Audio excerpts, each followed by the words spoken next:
Հարգելի բարեկամ, մենք հաճախ խոսում ենք զավակների պարտականությունների մասին իրենց ծնողների հանդեպ, իսկ ահա երեխաների հանդեպ ծնողների պարտականությունների մասին երբեմն մոռանում ենք։ Հնարավոր է երեխաները դեռ փոքր են և նրանք պետք է դեռ սովորեն, իսկ ծնողները արդեն մեծահասակ են և նրանց սովորեցնել պետք չէ, նրանք ամեն բան գիտեն։ Բայց ահա թե ինչ է ասում Պողոս առաքյալը, նա դիմում է թե զավակներին, թե ծնողներին, Եփեսացիների ուղղված թղթում 6-րդ գլուխ. Որդիներ, հնազանդ եղեք ձեր ծնողներին Տիրոջով, քանի որ սա է ճիշտը։ Պատվիր քո հորն ու մորը, սա է առաջին պատվիրանը, որն ուղեկցվում է փոխհատուցման խոստումով, որպեսզի բարիք գտնես ու երկրի վրա երկար ապրես։ Հայրեր, ձեր զավակներին մի բարկացրեք, այլ նրանց Տիրոջ խրատով ու կրթությամբ մեծացրեք։ Նույնիսկ Պողոսի ժամանակներում հեթանոսական և բազում հրեական ընտանիքներում հայրերի մեծամասնությունը հետևում էր խիստ հեղինակատիրությանը։ Ընդ որում, հազվադեպ էին հաշվի առնվում կանանց և զավակների ցանկություններն ու հետաքրքրությունները։ Առաքյալը հստակ ասում է, որ քրիստոնյայի իշխանությունն իր զավակների վրա չի թույլատրվում անմիտ պահանջներ և չափազանց խստություն, որոնք կարող են երեխաների մոտ բարկություն, հուսահատություն կամ դժգոհություն առաջացնել, այլ ընդհակառակը դաստիարակել Տիրոջ ուսմունքով ու խրատով։ Այս խոսքերի մեջ պարունակվում է մշտական կարգապահության և խրատի կոչ, որոնք զավակներին առաջնորդում են դեպի Տիրոջ պատվիրանների հարգանքը որպես հիմք ամեն տեսակ կյանքի արդարության և օրհնության, իսկ ամենակարևորը ցույց տալով սեփական օրինակով։ Այսօր ես չեմ խոսելու այն մասին, թե ինչպես դաստիարակել երեխաներին և ինչպես վարվի ծնողը այս կամ այն պարագայում։ Դա մի այլ թեմա է։ Այսօր սակայն կխոսենք այն մասին, թե ինչու է հավատացյալների բարեպաշտ զավակները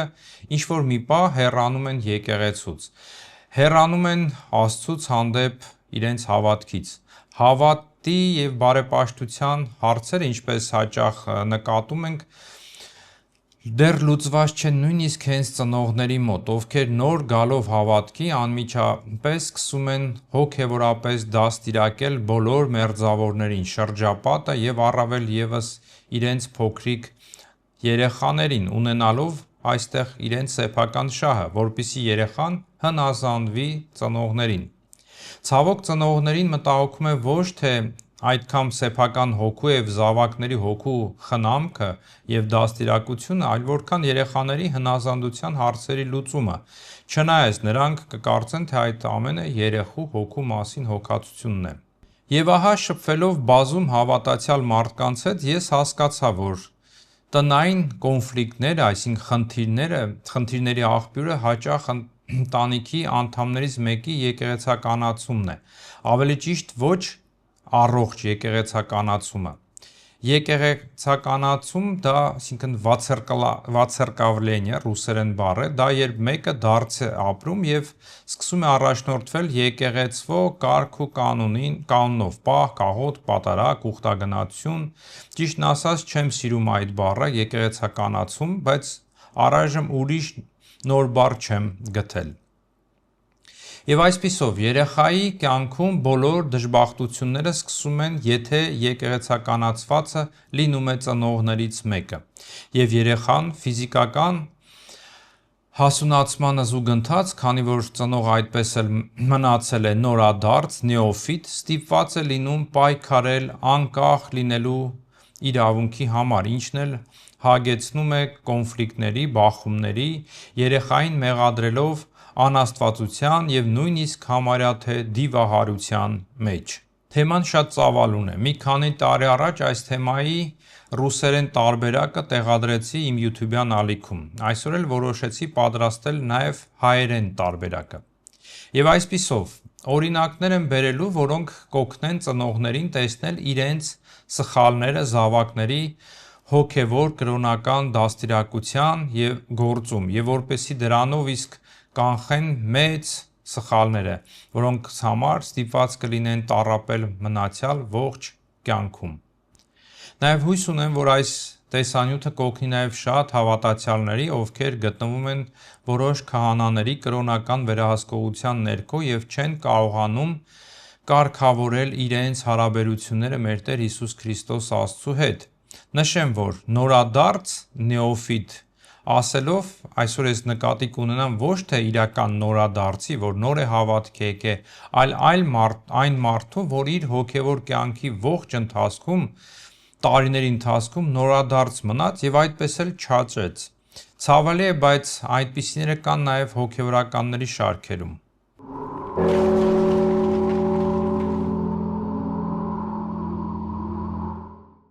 Խաղաղություն քեզ, հարգելի բարեկամ։ Ելնելով հավատացյալների հետ շփվելու իմ փորձից, ընտանիքներում եկեղեցականացման առաջամարտիկները հաճախ լինում են կանայք, մայրերը։ Հազվադեպ է, որ պատահում է, որ դա լինի ամուսինը, հայրը։ Մայրը հոգևոր հարցերից բացի ստիպված է լինում լուծել նաև ընտանիքի հրատապ կենցաղային հարցերը, էփել, աման լվալ, ճաշ էփել և այլն և այլն։ Նա պետք է հասցնի լինել նաև պատարագներին, ժամերգությունների և մեկնել ուխտագնացության։ Եվ հաճախ դա տեղի ունենում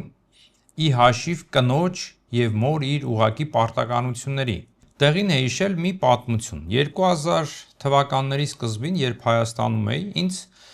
հրավիրեցին ուխտագնացության Հայաստանի հնագույն վանքերից մեկը։ Այնտեղ հավատացյալների մի խումբ կար։ Ժամերգությունից հետո մի երիտասարդ կին մոտեցավ ինձ խորհրդի համար։ Նա ուներ 3 երեխա, մեծ, ինչքան հիշում եմ, 12-13 տարեկան էր և ուներ սիրող ամուսին։ Պարզվեց, որ եկեղեցականացումից հետո նրա մոտ նորադարձին բնորոշ ցանկություն էր առաջացել դառնալ մի անձնուհի։ Իսկ քանի որ մենք այն ժամանակ կուսանոցներ չունենք, նա Երևանում դիմել էր ռուսական եկեղեցու ռուս քահանայի, և նա օրհնելով նրա ցանկությունը, խոստացել էր օգնել այդ հարցում և վանք գտնել Ռուսաստանում։ Եվ ահա նա ուզում էր խորհուրդ ստանալ ինձանից։ Իմ հարցին, թե բա երեխաները, ամուսինը, նա պատասխանեց, թե Աստված նրանց կօգնի և կպահի։ Մենք երկար զրուցեցինք, թե կարողացա նրան պահել այդ ցնորամիտ մտքից, չեմ կարող ասել, բայց հուսով եմ։ Եվ նույնիսկ եթե նա մնացած լինի իր ընտանիքում, փաստ չէ, որ իր երեխաները չեն դաստիարակվի վանական կամ խիստ հոգևոր կյանքի օրենքներով։ Ինչպես ցույց է տալիս կյանքը, ծնողների մեծամասնությունը իրենց զավակների մեջ ուզում են իրականացնել այն ցանկությունները, որոնք իրենք չեն կարողացել իրագործել իրենց կյանքում մանկության ժամանակ։ Հուսով եմ հասկանում եք ինչի մասին է խոսքը։ Եվ ահա նման ծնողը մեծահասակ տարիքում գալով հավատի որոշում է, որ իր երեխայի միջոցով լրացնել այն ամենը, ինչ ինքը չի արել իր մանկության տարիների հոգևոր եկեղեցական գործում։ Ընդ որում ուրիշների մոտ պարծենալով իր երեխայի այդպես կոչված հոգևոր նվաճումներով։ Առաջ հյուրերի ներկայությամբ մարդիկ ցույց էին տալիս, թե ինչի է ընդունակ իրենց երեխան, բանաստեղծություն էր կարդում, երգում էր, նույնիսկ պարծենում էին երեխան, որ հայհոյում է, բայց երբ գալիս է հավատի, թեման փոխվում է։ Հիմա երեխային ստիպում են կարդալ հայրմերը կամ այլ աղոթքներ, խաչակնքվել ճաշ ուտելուց առաջ, աղոթել սրբապատկերների առաջ, Աստծու խոնարհ ծառայի կերպարանքով և այդ ամենը հյուրերի աչքի առաջ։ Եվ հավատացյալ հյուրերը ծափահարում են և գովում են երեխային։ Երեխայի համար բարեպաշտությունը դառնում է շրջապատից գովասանք ստանալու մի ձև։ Բայց շուտով երեխան կհասկանա, որ աղոթքի համար իրեն չեն ծափահարի, ընդհակառակը, նույնիսկ կպատժեն, եթե չաղոթի և դրանով իսկ նրա մասնակցությունը եկեղեցու խորհուրդներին շուտով կդառնա կեղծավոր ու ձևական, պատժվելու վախից դրդված։ Ժամանակի ընթացքում նրա մոտ կարող է ձևավորվել բացասական վերաբերմունք ամեն քրիստոնեական եկեղեցական արժեքների հանդեպ, և ամենասարսափելին այն չէ, եթե նա ժամանակի ընթացքում ազնվորեն հեռանա եկեղեցուց, այլ այն, որ ծնողների շնորհիվ նա կվերածվի կրոնական փարիսեցի կեղծավորի, ով անգիր գիտի եկեղեցական բոլոր երգեցողություններն ու աղոթքները, սրբերի վարքը, գիտի թե ուր և երբ պետք է գնա ուխտագնացության։ Եվ այս ամենի հետ մեկտեղ նրան բոլորովին անտարբեր կլինի Քրիստոսի հետ կենդանի հարաբերությունը։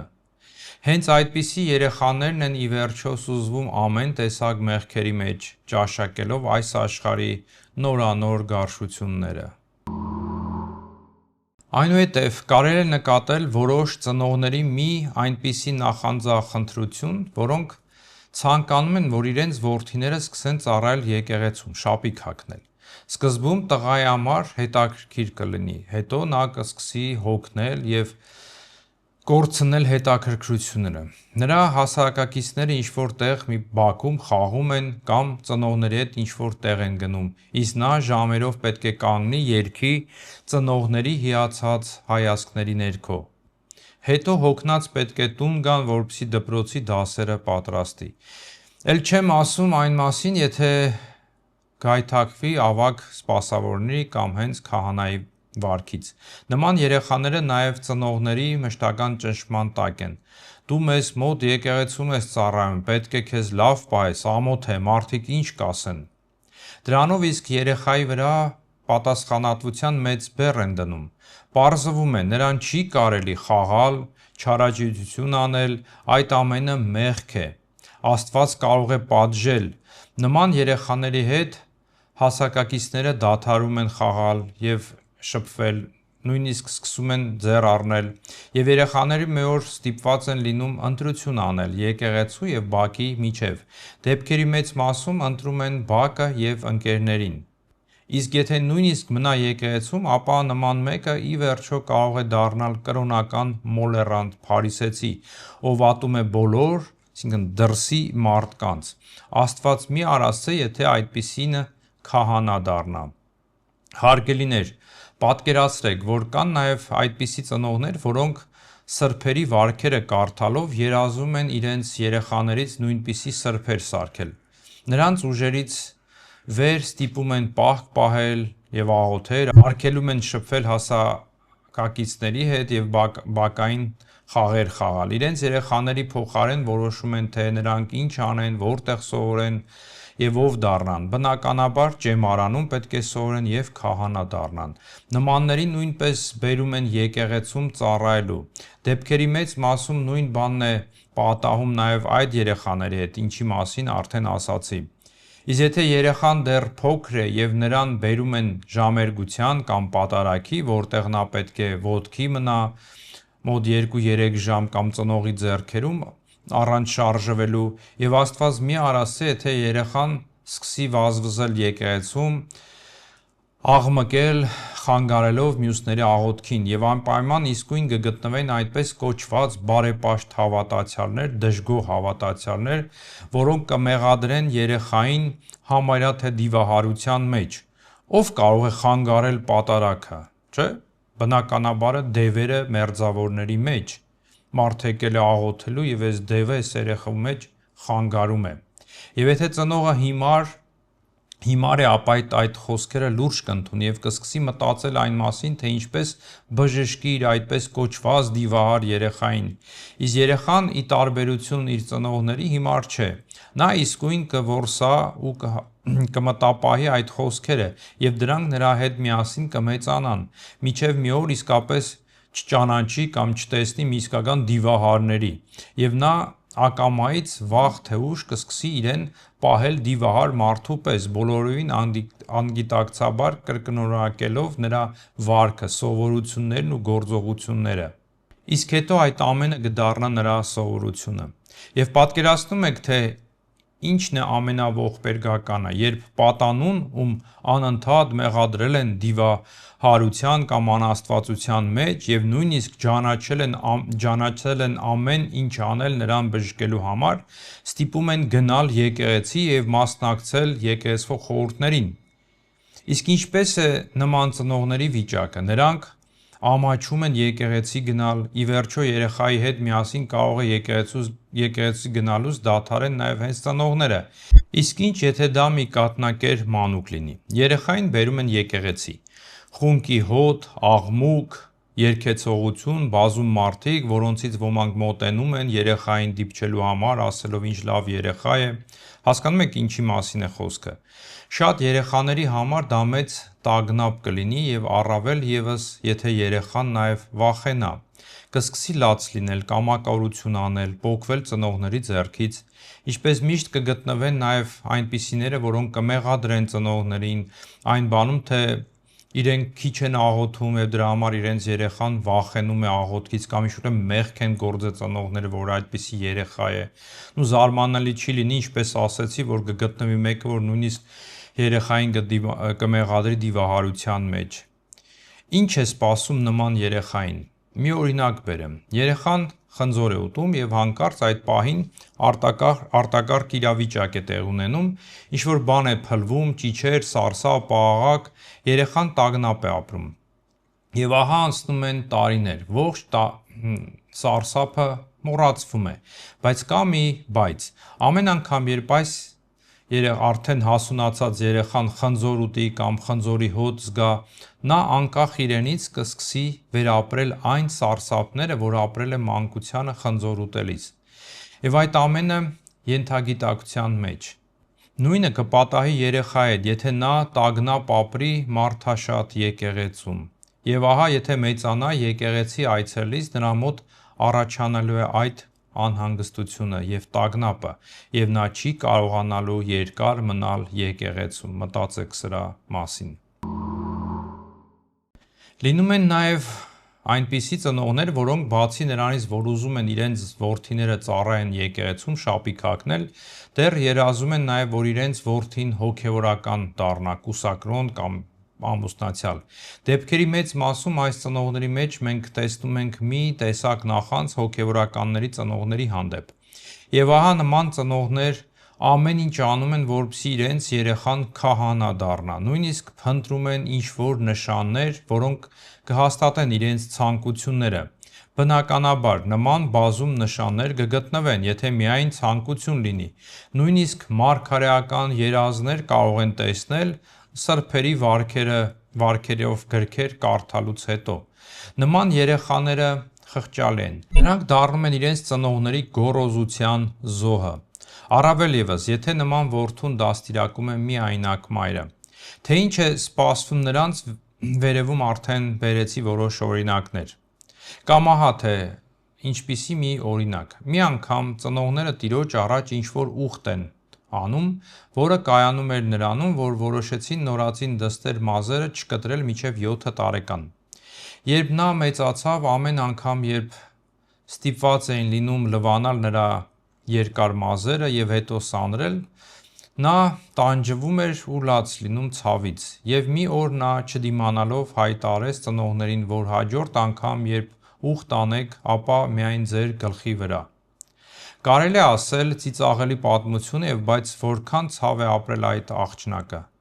Եվ որքան երեխաներ են տառապում նորադարձ ծնողների այսպես կոչված հոգևոր նախանձախնդրության եւ նրանց երբեմի հիմար ուխտերի պատճառով, որքան երեխաներ են մեծացել այն գիտակցությամբ, թե Աստված զոհեր ու տառապանքներ է պահանջում, առանց որոնց իրենք չեն կարող հաճո լինել Աստծուն եւ առանց որոնց նա չի լսի իրենց աղոթքները։ Այլևս ոչ մեկի համար նորություն չէ, որ երբ ընտանիքում հայտնվում է կրոնական փարեսության հոգեբանությամբ նորադարձ մի անձ, ինչի մասին ինքը նորադարձը նույնիսկ չի էլ կասկածում, թե ինքը փարիսեցի է, կեղծավոր է, ապա ընտանիքի անդամները դառնում են նահատակներ։ Հարազատները ստիպված են լինում հանդուրժել այդ նորադարձի ոչ ադեկվատ գործողությունները։ Լավ է, եթե նորադարձի ընտանիքի անդամները մեծերն են, բայց եթե նորադարձը ծնող է, իսկ նահատակները նրա զավակներն են, ապա դա ամենասարսափելին է։ Նորադարձը, ով լինելով ծնող, բնականաբար պետք է դաստիարակի իր երեխաներին, բացառություն չէ նաև կրոնական հոգևոր դաստիարակությունը։ Եվ ահա նման ծնողը երեխաների մեջ սկսում է կրոնականություն սերմանել բռնի ձևերով։ Չի կարելի, դու պարտավոր ես, իրավունք չունես, դա մեղք է, դա աշխարհիկ է, Աստված կբարկանա, կպատժի եւ այլն։ Ոտնահարվում է երեխայի ազատությունը։ Քանի դեռ նա փոքր է, դեռ չի հասկանում, բայց մի փոքր հասունանալով եւ տեսնելով իր հասակակիցների կյանքը, նրանց մանկությունը, սկսում է տրտմել, իրեն զգալ որպես բանտարկյալ։ Որոշ տներում մթնոլորտը երբեմն այնքան ճնշող ու ծանր է լինում, որ երեխան բառացիորեն շնչահեղձ է լինում։ Նա ստիպված է լինում դիմադրել ծնողներին, չհանազանդվելով, ամեն ինչ անել հակառակ ձևով։ Եվ ծնողները փոխանակ իրենք իրենց մեջ փնտրեն պատճառը, զարմանում են, թե ինչու իրենց երեխան, ով մանկությանը հնազանդ էր, համարյա թե ցանկանում էր հոգևորական դառնալ, եկեղեցի էր գնում ու աղոթում էր հաց ուտելուց եւ առաջ եւ հետո, ուխտագնացությունների էր գնում, կարդում էր միայն հոգևոր գրականություն, լսում էր միայն հոգևոր երաժշտություն, հանկարծ մեկ օրում պաղում է ամեն հոգևոր բանից։ Դադարում է եկեղեցի գնալ ու աղոթել, հայտնվում են նոր ընկերներ եւ նրան ձգում է միայն աշխարհիկ եւ մեղսալի բան, ծնողների ընկալմամբ։ Բնականաբար ծնողները կամ ծնողը փնտրելով մեղավորների սկսում են օգտագործել ավելի բռնի ձևեր։ Եվ այս ամենն իր հետ բերում է ընտանիքի քայքայում, խորտակվում է ծնողական հեղինակությունը, հաճախանում են փոխադարձ մեղադրանքները, երեխաները մեղադրում են ծնողներին, իսկ ծնողները երեխաներին։ Ապարդյուն փորձերից հետո շուտով ծնողները օգնության համար դիմում են քահանային, իրենց ընտանիքի հոգևոր հորը, որպեսզի նա ճշմարիտ ուղու վրա դնի իրենց մոլորված երեխային։ Եվ ամենասարսափելին կլինի այն, եթե այդ քահանան լինի նույնպիսի կրոնական փարիսեցի, ինչպես հենց ծնողները, եւ դրանով իսկ համերաշխության դիրք բռնի ծնողների հետ, սատարելով նրանց եւ հանդիմանելով անաստված զավակին։ Դրանով նրանք էլ ավելի կհաստատվեն իրենց մոլեռանդ փարիսեության մեջ եւ արդեն հեղինակավոր քահանայի օրհնությամբ կշարունակեն բռնություններ կիրառել երեխայի նկատմամբ։ Հետևանքները շատ տխուր կլինեն։ Մի կողմից հասունացած երիտասարդներն ու աղջիկները երկար ժամանակ չեն կարողանա նույնիսկ լսել եկեղեցական որևէ բանի մասին, քանի որ ձևավորվում է կայուն դիմադրողականություն եւ ալերգիա այն ամենի հանդեպ, ինչով իրենց կերակրել են մանկությանը, իսկ մյուս կողմից նրանք կխուսափեն սքեմավոր մարդկանց հետ հանդիպելուց։ Հարգելիներ, դեռ վաղուց կարդացել եմ մի պատմություն մի աղջկա մասին, որ գալով հավատի չէր կարողանում Աստծուն հայր կոչել։ Պարզվեց, որ նրա հայրը դաժան մարդ էր, հարբեցող, ծեծում էր մորը եւ իրեն։ Եվ ահա երբ մեծացավ եւ եկավ հավատի, նրա համար անհնար էր պատկերացնել Աստծուն որպես հայր, ունենալով այդպիսի հայր, որ ինքն ուներ։ Նա ստիպված եղավ մեծ ջանքեր գործադրել, որպեսզի հաղթահարի իր մեջ այդ վիճակը։ Իսկ պատկերացրեք, եթե նման հայրը լիներ նաև հավատացյալ։ Կա մի այդպիսի հոգեբուժ եւ աստվածաբան Ջեյմս Շալերը, որը իր հոր կորուստը եւ գտնելը գրքում բերում է հետազոտությունների հետաքրքրաշարժ արդյունքներ, հիմնված պատմությանը հայտնի անաստվածների, աթեիստների կյանքի տվյալների ուսումնասիրության վրա։ Եվ ահա պարզվում է, որ շատ ականավոր աթեիստներ, ովքեր հերքում էին Աստծո գոյությունը եւ մերկացնում, այսինքն ճակերտների մեջ հավատը նրա հանդեպ, ունեցել են կամ թերի հայրեր, ագրեսիվ կամ թույլ կամ բացակայող կամ մահացած հայր։ Այդ հայտնի մարդկանց թվում են Վոլտերը, Լյուդվիգ Ֆոյերբախը, Կարլ Մարքսը, Ֆրիդրիխ Նիցշեն, Ժան-Պոլ Սարտրը, Ալբերտ Քամյուն, Բերտրան Ռասելը, Զեյմունդ Ֆրեյդը եւ ուրիշները։ Շատ հավատացյալներ այդպես էլ չճաշակելով շնորհի պտուղները մնացել են օրենքի տակ։ Հաճախ էս ականատես լինում, թե ինչպես նման ծնողները իրենց զավակներին սովորեցնելիս ասում են՝ մի արա, չի կարելի, դա մեղք է, Աստված կպատժի, Աստված այսպես է կամենում։ Շատերին է սա ծանոթ։ Եվ շատ ցավալի է, եթե այդպես են ասում եւ մտածում մի շարք հոգևորականներ։ Հիշում եք, առաջ մեզ մանկությանը վախեցնում էին բոբոներով, միլիցիայով կամ մեշոք պապիով։ Եվ ահա այդ երեխաները դարձան եկեղեցականացված ծնողներ։ Եվ նրանք իրենց երեխաներին նույնպես վախեցնելու են սարսափազդու պատմություններով, բայց արդեն Աստծով, Աստծու պատիժներով, վախեցնում են նույնիսկ քահանաներով, թե Տերը կգա ու կպատժի, եթե այս կամ այն բան անես կամ չանես։ Դեպքերի մեծ մասում, երբ ծնողները կամ քահանան ասում է, թե այդպես չի կարելի, մեղք է, Աստված այդպես է կամենում, ապա նրանք Աստծու անունից արտահայտում են իրենց սեփական հայացքները կամ ցանկությունները։ Պատկերացրեք, եթե կար նույնիսկ չնչին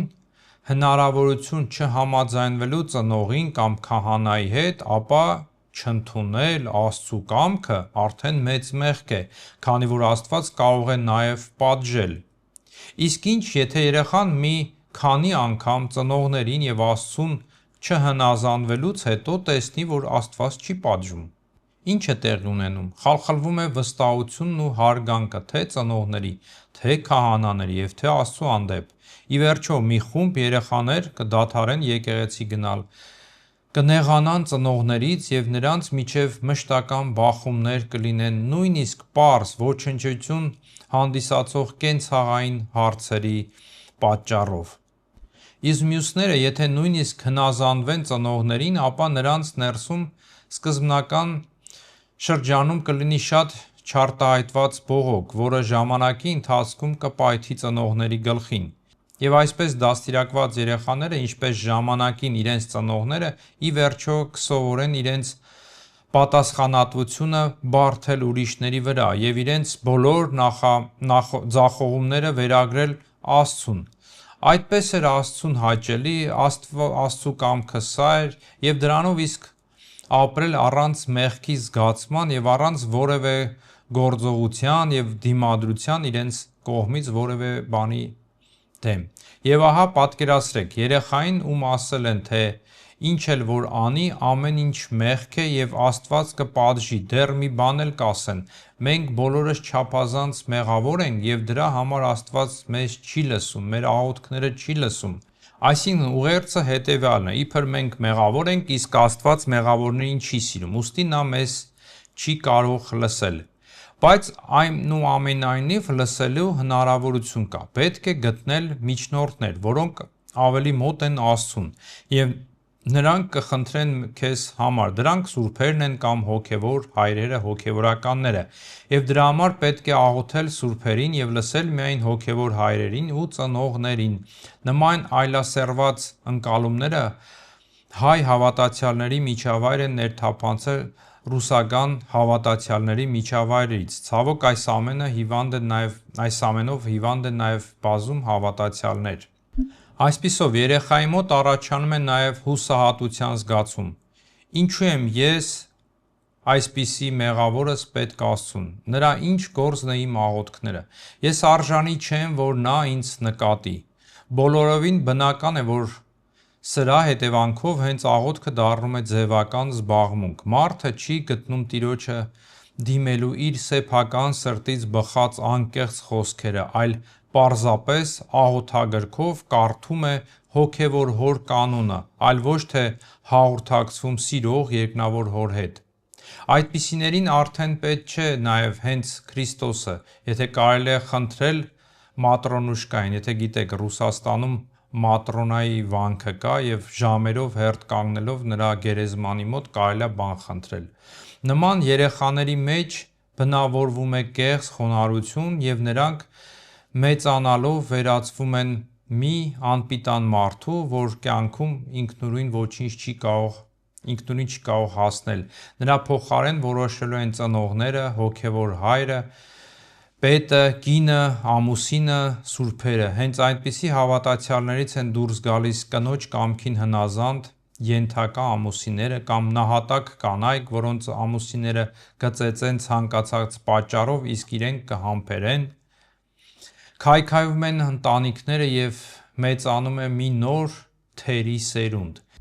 Իսկ ամենասարսափելին, նրանք չեն ունենալու Աստված կամ ավելի ճիշտ ունենալու են Աստծու մի աղավաղված կերպար,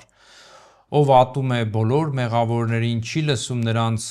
և կարող է պատժել ամեն ինչի համար, և դրա համար նրանք ամեն ինչ կրելու են կեղծ խոնարհությամբ, թե Աստծո կամքն է, որ ամուսինը ծեծում է, քանի որ արժանի եմ մեղքերիս համար։ Իսկ ով որ համարձակություն հավաքի, նա դուրս կգա նման Աստծո կրոնական հասարակության դեմ, կդառնա մոլի աթեիստ կամ ենթագիտակցորեն ինատու տեղը այդ չար Աստծուն և իր դաստիարակներին կընկնի ամեն տեսակ մեղքերի մեջ։ Նորադարձ ծնողները, որոնք հնարավոր է այդպիսինը դարձել են նույնպիսի նորադարձ քահանայի պատճառով, բացի նրանից, որ երեխաներին վանում են Աստծուց և եկեղեցուց, նաև գողանում են նրանց մանկությունը և սպանում նրանց տաղանդները, շնորհները։ Հաճախ է պատահում լսել, թե ինչպես հավատացյալ ծնողները արգելում են իրենց զավակներին բակում խաղալ հասակակիցների հետ։ Լսել երաժշտություն, որն անհասկանալի է հավատացյալ ծնողների համար, այսինքն մեղսալի է։ Արգելում են ֆիլմեր դիտել, օգտվել համացանցից և շատ այլ բաներ։ Տանը ապրում են ուղղակի իրենց հոգևոր հոր վանական կանոնադրությամբ և խրատներով, բոլորը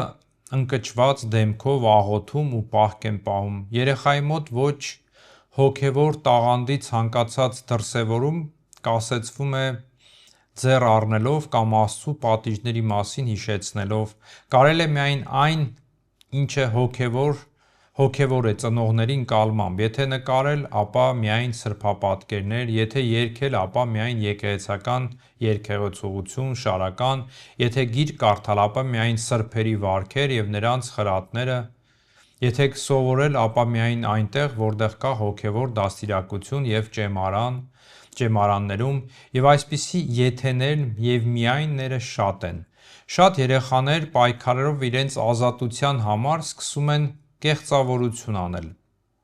Տանը նրանք բարեպաշտ են, խոնարհ և հնազանդ, աղոթող և սպասում են այն պահին, երբ ծնողական հսկողությունը չկա, որպեսզի ընկերների մոտ հյուր գնալիս համակարգչային խաղեր խաղան, ֆիլմեր դիտեն, չարաճություն անել։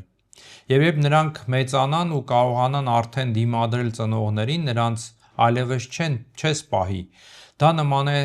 թռչունին վանդակից բաց թողնելու։ Ձեռք բերելով ազատություն ծնողական կրոնական հսկողությունից, նրանք կատեն այն ամենը, ինչ թանկ էր ծնողների համար, ինչպես նաև կատեն հենց իրենց ծնողներին։ Կորսրած մանկությունը, միևնույն է, հետ չես բերի, և դրանք մնում են խորը մանկության մեջ, առանց ծնողական պաշտպանության և սիրո, բայց սա արդեն այլ թեմա է։ Կան նաև այդպիսի երեխաներ, որոնք չդիմանալով ծնողների կողմից գործադրվող կրոնական ճնշմանը, կոտրվում են և հնազանդվում են ծնողների կամքին, բայց նման մարդիկ կյանքում երջանիկ չեն լինի, քանի որ նրանցից նույնպես գողացել են իրենց մանկությունը։ Տեղին է հիշել մի պատմություն։ Ես ունեի մի ծանոթ քահանա ռուս ուղղափառ եկեղեցուց, իմիջիալոց հայ էր։ Ինչպես հիշում եմ, նա ուներ 2 դուստր և մի կրտսեր որդի։ Նրանք ապրում էին Ռուսաստանում։ Դուստերին նա և իր կողակիցը հպարտ դեմքով տվեցին կուսանոց, որ մայրապետ դառնան, իսկ որդուն պատրաստում էին վանական կյանքի։ Մի անգամ հարության տաճարում գիշերը ծանոթացա նրանց որդու հետ։ Եվս մի քանի անգամ էլ հանդիպեցինք։ Նա պատմեց, որ ծնողները ուզում են, որ ինքը դառնա աբեղա, կուսակրոն քահանա, իսկ ինքը շատ էր ուզում դառնալ օդաչու, բայց չէր կարողանում հակառակվել ծնողների ճնշմանը։ Նրա աչքերում ուրախություն էի տեսնում, երբ նա խոսում էր օդաչու դառնալու իր ցանկության մասին։ Դրանից հետո նրան այլևս չհանդիպեցի, ավելի ճիշտ հանդիպեցի մի քանի անգամ Սուրբ Հարության տաճարում հեռվից, բայց ինչպես հասկացա, նրանք արգելել էին ինձ հետ շփվել, նա խուսափում էր ինձանից։ Որքանով էլ հետո հետագայում իմացա, նա դարձավ ամուսնացյալ քահանա։ Երջանիկ է արդյոք նա։ Չեմ կարող ասել։ Այդ դեպքում ինչ կարող է նա տալ հավատացյալներին։ Հուսով եմ, ելնելով իր դառը փորձից, կօգնի շատերին չընկնել նույն թակարդը, ինչը ինքը։ Կա մի հայտնի անգլո-ամերիկացի նկարիչ Բենջամին Ուեստ 18-19-րդ դար, ով հայտնի դարձավ պատմական ժանրի լայնածավալ կտավներով։ Նա սիրում էր պատմել, թե ինչպես դարձավ նկարիչ։ Մի անգամ նրա մայրը տնից դուրս եկավ, թողնելով նրան խնամելու փոքրիկ քրոջը Սելիին։ Նա գտավ թանաքի մի քանի սրվակ և սկսեց նկարել քրոջ դիմանկարը, ընդ որում ամենուր բազմաթիվ թանաքաբծեր էր թողել, կեղտոտել էր տունը։ Երբ մայրը վերադարձավ և տեսավ այդ ամենը, ոչինչ չասաց։ Նա վերցրեց թուղթը և տեսավ նկարը։ «Տես,- ասաց նա,- սա Սելին է» և համբուրեց նրան։ Եվ Բենջամինը բազմիցս ասել է. «Մորս համբուրը ինձնից նկարիչ դարձրեց»։ Գովասանքն ավելի արեց, քան կշտաբանքները։ Հավատացյալ ծնողների սերը կծնի տաղանդավոր հավատացյալ երեխա, իսկ կշտաբանքները՝ աթեիստ և տգետ։ Թե որքան տաղանդավոր երեխաներ են կործանվել ծնողների գոռոզ կրոնամոլության պատճառով, միայն Աստված գիտի։ Հարգելիներ, թեման, որին անդրադարձա, շատ ընդարձակ և ցավոտ։ Դրա մասին կարելի է երկար խոսել և բազում օրինակներ բերել։ Իմ բերած օրինակները սոսկ ուրվագծեր են, որոնց միջոցով կարելի է տեսնել խնդրի ողջ խորությունը, չնայած մեկ-մեկ կրկնվում էի։ Ես երեխաների ու ծնողների հետ շփման փորձ ունեմ։ Հաճախ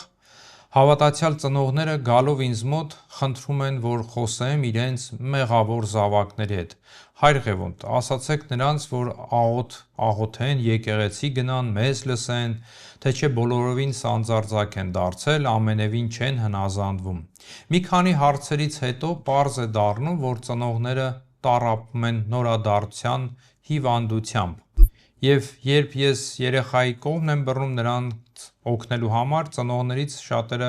նեղանում են դրանով, իսկ ապացուցելով, որ իրենք ոչ թե երեխաներին են սիրում, այլ հենց իրենց անձը երեխաների մեջ։ Նրանք հեռանում են, փնտրելով այլ քահանաների, որոնք կսատարեն իրենց, իսկ ոմանք էլ ընդունում են իմ խորհուրդները։ Բայց շատ դժվար է շփվել արդեն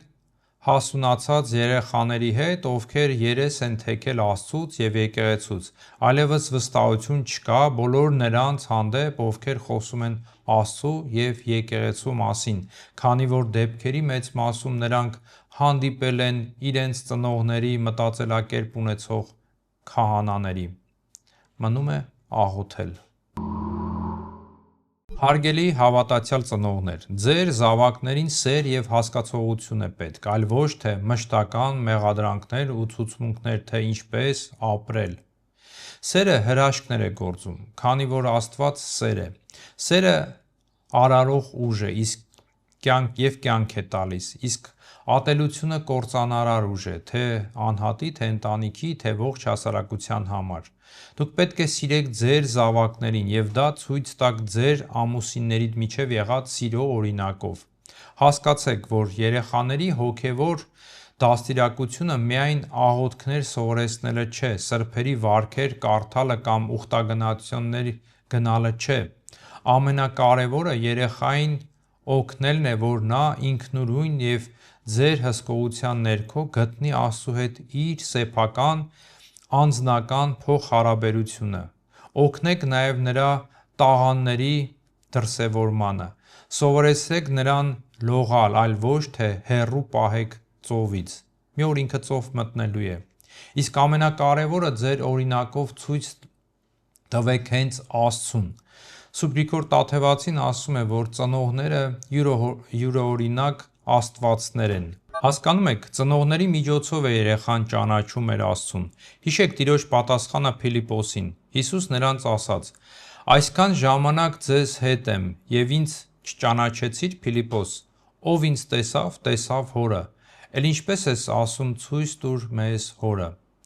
Դուք, ծնողներ, նրա համար եք, որ նրանք, ձեր զավակները, ձեզ տեսնելով ճանաչեն մեր Աստծուն, քանի որ մարդկանց վրա, առավել ևս երեխաների, ազդում են ոչ թե խոսքերը, քարոզները, այլ գործերը և կենսակերպը։ Ջանացեք հասկանալ նրանց և չմերժել այն, ինչ նրանք սիրել են։ Նրանք ձեր շփման կարիքն ունեն։ Մի վախեցեք նրանց հարցեր տալուց, որպեսզի իմանաք Օրինակ, թե ինչու է որդին նման երաժշտություն լսում կամ նման ֆիլմ դիտում, ինչու է սիրում այս կամ այն համակարգչային խաղը։ Նաև մի վախեցեք պատասխանել նրանց այն հարցերին, որոնք ձեզ կարող են թվալ անպետք, ոչ հոգևոր կամ հիմար։ Այդ հարցերի տակ կարող է շատ բան թաքնված լինել։ Եթե չգիտեք ինչ հարցեր տալ կամ ինչ պատասխանել երեխայի հարցերին, նշանակում է դուք չեք ճանաչում ձեր երեխային և ձեր միջև կապ չկա։ Սովորեք լսել ձեր երեխային։ Հարգելիներ, եթե հանկարծ երեխան դադարում է աղոթել, չի ուզում եկեղեցի գնալ, սկսում է բողոքել ձեր խրատների դեմ, ապա պետք չէ նրան հանդիմանել, ուժով ստիպել կամ պատժել անհնազանդության համար կամ էլ տանել քահանայի մոտ։ Հասկացեք, գուցե երեխան այդպիսով ուզում է ձեզ տեղ հասցնել, գուցե ենթագիտակցորեն։ Հերիք է ինձանից վանական սարքեք, ես ուզում եմ խաղալ, չարաճճիություն անել, բոլոր երեխաների պես, մի գողացեք իմ մանկությունը։ Հիշում եք, թե ինչպես էր Բաղամը էշի վրա գնում Իսրայելին անիծելու, էշը տեսավ հրեշտակին և տեղից չշարժվեց։ Այնժամ նա սկսեց ծեծել էշին, որը խոսեց մարդկային լեզվով, այդպես էլ ձեր երեխաները, ուստի հենց այդ պահին պետք է դրսևորել ձեր սերը և սատարել նրան, ցույց տալ, որ դուք նրան սիրում եք, անկախ նրանից եկեղեցի գնում է, թե ոչ, աղոթում է, թե ոչ։ Կարևոր է երեխայի հետ չկորցնել հոգեկան կապը, նույնիսկ եթե հիմա նա ձգտում չունի դեպի հոգևորը։ Հակառակ դեպքում, հեռանալով եկեղեցական կյանքից, նա կհեռանա նաև ընտանիքից, այսինքն կապը կխզվի։ Խաղացեք նրանց հետ, գնացեք բնության գիրկը, լսեք նրանց սիրած երաժշտությունը, նայեք նրանց ֆիլմերը, երեխա դարձեք ի վերջո դուք էլ և դուրս եկեք կրոնական փարիսեցիական գերությունից և դադարեցեք բարկացնել ձեր զավակներին, ինչպես ասում է Պողոս առաքյալը։ Իսկ դուք, հարգելի հասունացած զավակներ, որ նեղացած եք ձեր ծնողներից և եկեղեցի չեք գնում, ներեցեք նրանց։ Նրանք էլ ձեզնից առաջ դարձել են իրենց հոգևոր հայրերի զոհը։ Ոչ ոք նրանց չի օգնի, եթե դուք չօգնեք։ Դրսևորեք ձեր սերը նրանց հանդեպ, և դուք նորից կգտնեք ձեր ծնողներին, ում ենթագիտակցորեն մինչև այժմ փնտրում եք, ինչպես փնտրում եք նրանց սերը, որի պակասն ունեք նաև այսօր։ Սեր և խաղաղություն ձեզ սիրելի զավակներ, ներեցեք ձեր ծնողներին։ Այսօր այսքանը, հարգելիներ, շնորհակալություն և Աստված ձեզ պահապան։